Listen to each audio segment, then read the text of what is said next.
युवक,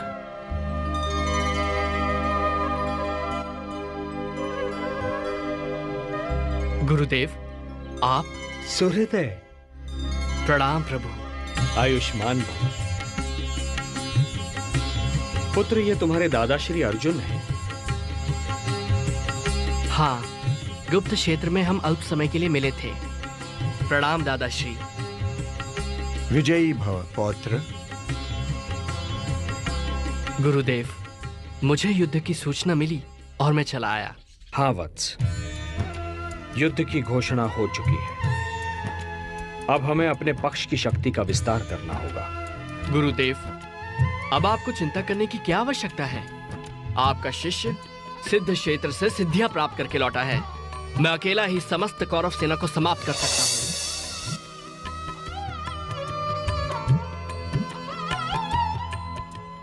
गुरुदेव, यह है मेरी साधना का प्रसाद जो मुझे देवी सिद्धंबिका और भगवान शिव ने दिए हैं।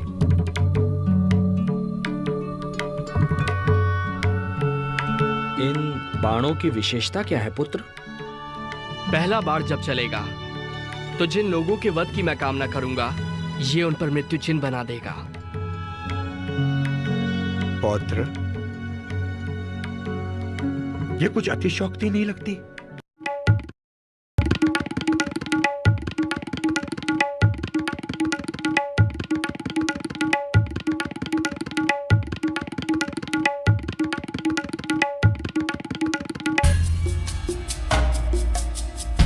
इस वृक्ष के सारे पत्ते मेरे लक्ष्य पर हैं गुरुदेव।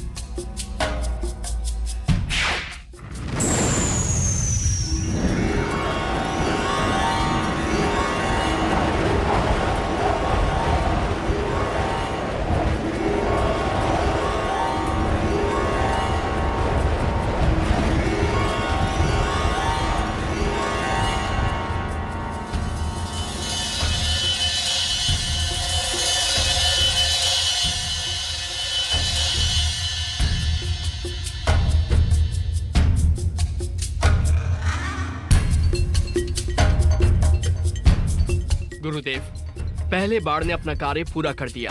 पुत्र, तुम्हें विश्वास है कि सारे पत्तों पर चिन्ह लग गए हैं? हाँ गुरुदेव।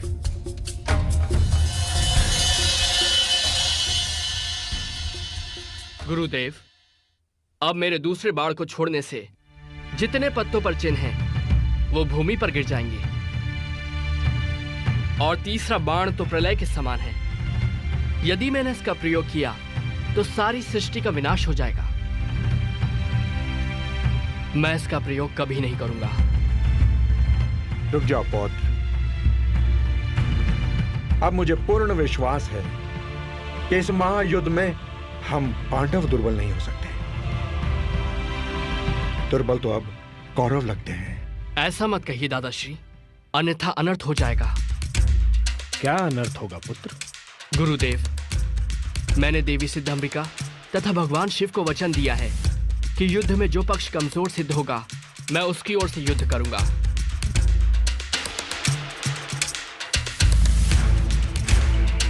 तो इसका अर्थ यह हुआ पौत्र कि बीच युद्ध में भी आप हमारे शत्रु का पक्ष ले सकते हो? हाँ दादाश्री, यदि युद्ध में कौरव पक्ष कमजोर सिद्ध हुआ तो देवी को दिए वचन के अनुसार मुझे उनकी ओर से ही युद्ध करना पड़ेगा। चलो पौत्र, विश्राम कर लो। क्षमा करें गुरुदेव, मैंने निर्णय लिया है कि युद्ध क्षेत्र से बाहर रहकर ही युद्ध देखूंगा।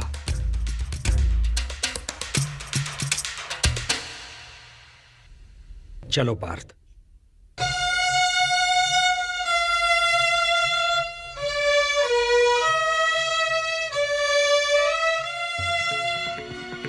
हे केशव, हे जनार्दन, इस युद्ध में तो हमारी विजय निश्चित है। निस्संदेह, किंतु जो मैं अभी सुनकर आ रहा हूं उसका अर्थ यह है कि पहले हमें पराजय की सीमा तक पहुंचना होगा। और पराजय का अर्थ है पांडवों में से 2-3 की मृत्यु और पांडव सेना का विनाश। पराजय? मैं कुछ समझा नहीं केशव। पार्थ, यदि हम कौरव सेना का नाश कर दें और विजय की ओर चलें तो बर्बरीक अपने 2 ही बाणों से अपने विजय उल्लास को पराजय में बदल देगा। तो क्या करें?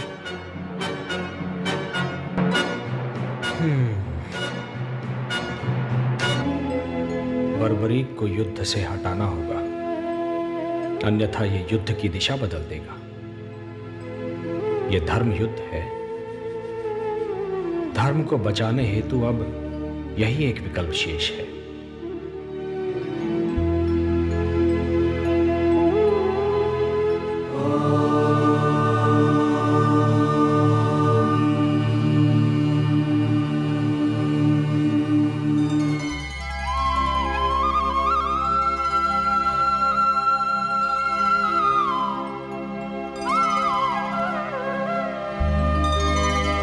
सूर्योदय। प्रणाम गुरुदेव। प्रणाम दादाश्री। आयुष्मान भव।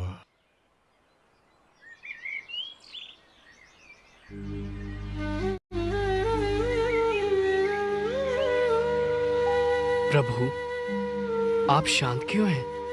क्या चिंता है आपको? पुत्र कल से युद्ध शुरू हो जाएगा। देखें, निर्णय की ओर जाता है। मेरे होते आपको चिंता करने की कोई आवश्यकता नहीं है। यदि कौरवों के पक्ष में युद्ध जाता देखा तो मात्र 2 क्षण में ही मैं सारे योद्धाओं को समाप्त कर दूंगा। मैं तुम्हारी शक्ति से परिचित हूं पुत्र, और यह भी जानता हूं कि तुम्हारी हम में अनन्य भक्ति है। किंतु क्या प्रभु? पुत्र, आज शुक्ल फाल्गुन द्वादशी है। आज की महिमा दुगनी हो जाती है। किंतु मुझे बताइए प्रभु, मैं आपके दिए हर आदेश का पालन करूंगा। वत्स सूर्योदय, युद्ध से पूर्व चंडी एक बलि चाहती है, और बलि उसी की चढ़ाई जाएगी जो अतुलित बलशाली होगा। इसमें चिंता किस बात की है प्रभु? चिंता इस बात की है वत्स कि इस पृथ्वी पर 3 ही ऐसे वीर हैं जिनकी बलि स्वीकार होगी। मैं, तुम या अर्जुन। नारायण नारायण। केशव,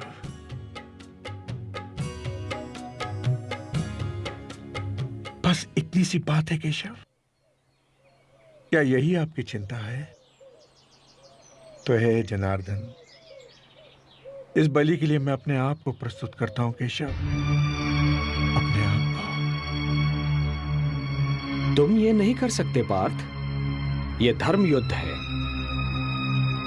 यदि एक भी पांडव कम हो जाएगा तो ये युद्ध धर्म युद्ध नहीं कहलाएगा। बस एक ही मार्ग शेष है, मैं स्वयं ही अपना बलिदान दे देता हूं। वैसे भी युद्ध ना करने की प्रतिज्ञा ली है मैंने, एक सारथी ही तो हूं तुम्हारा। नहीं केशव, नहीं। प्रभु, आप मेरे गुरु हैं, श्रेष्ठ हैं, सभी तरह से ज्येष्ठ हैं मेरे। ये अधिकार सिर्फ मेरा है, मेरा। मुझे आज्ञा दीजिए प्रभु। आपके चरणों की सौगंध खाकर कहता हूं, आपके उद्देश्य को पूरा करने के लिए मैं अपने शीश की बलि देता हूं।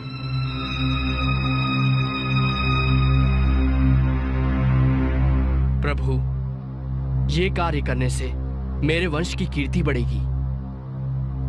ये सौभाग्य मैं अपने हाथों से नहीं जाने दूंगा प्रभु।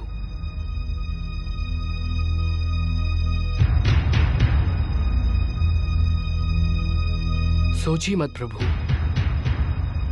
उठाइए ये शस्त्र और मेरे शीश को धड़ से अलग करके चंडी मां को बलि चढ़ाइए। मैं ऐसा नहीं कर सकता।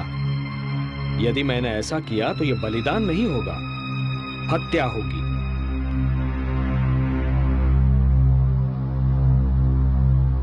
जब मैं स्वेच्छा से ये शीश आपको सौंप रहा हूं तो ये हत्या नहीं कहलाएगी। धर्म यह कहता है वत्स कि बलिदानी स्वयं दान दे। यदि मैं ऐसा करता हूं तो वो हत्या ही कहलाएगी।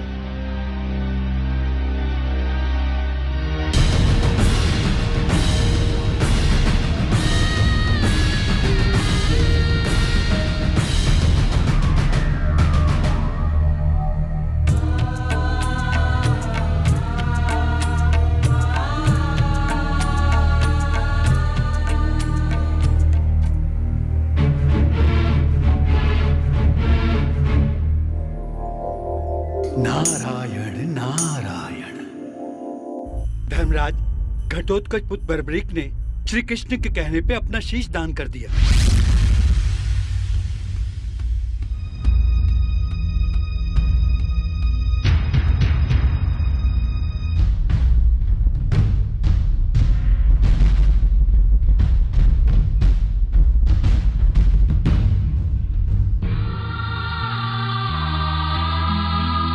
पुत्र बर्बरीक, पौत्र, ये तूने क्या किया? वासुदेव, ये आपने उचित नहीं किया। अब मैं हिडिंबा और मौरवी को क्या उत्तर दूंगा?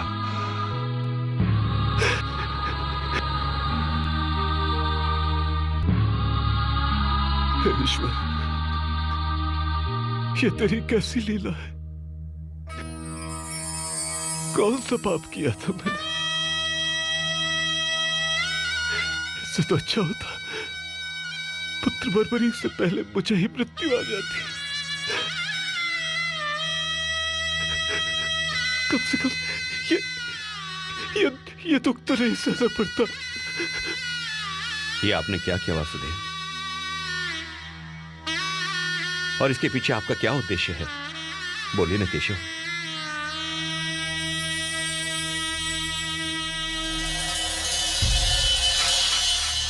वत्स, भगवान श्री कृष्ण ने महाबली बर्बरीक से ये शीशदान किस कारण मांगा, मैं बताती हूं।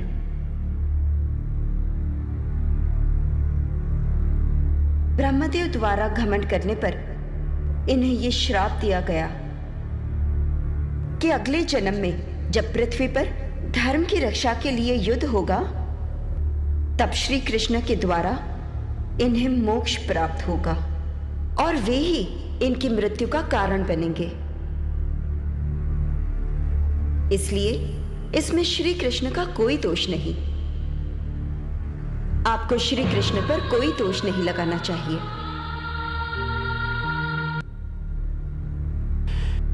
हे केशव, मुझे क्षमा करें, क्षमा करें।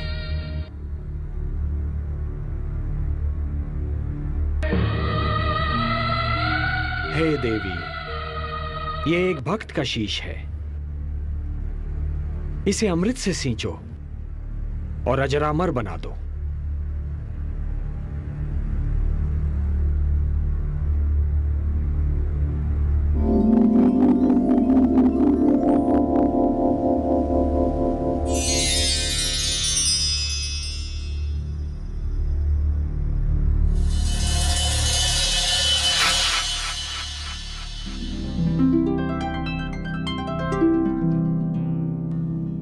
प्रणाम प्रभु। कीर्तिमान भव।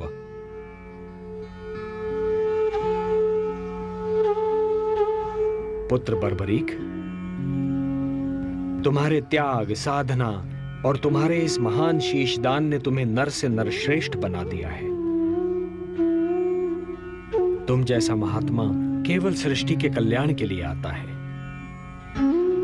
आज मैं तुम्हें अपना वो नाम देता हूं जो माता यशोदा ने स्वयं मुझे दिया था, श्याम।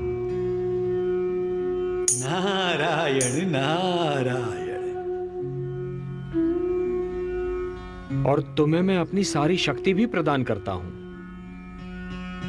कलयुग में तुम्हें लोग श्याम के नाम से पुकारेंगे। जय श्री श्याम, जय श्री श्याम, जय श्री श्याम, जय श्री श्याम।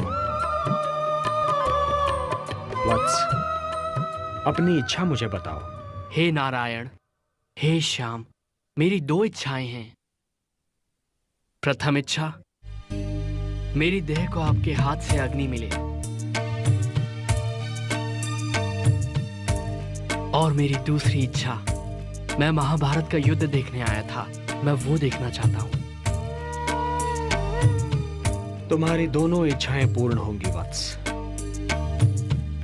तुम्हारे इस शीश का कभी अंत नहीं होगा।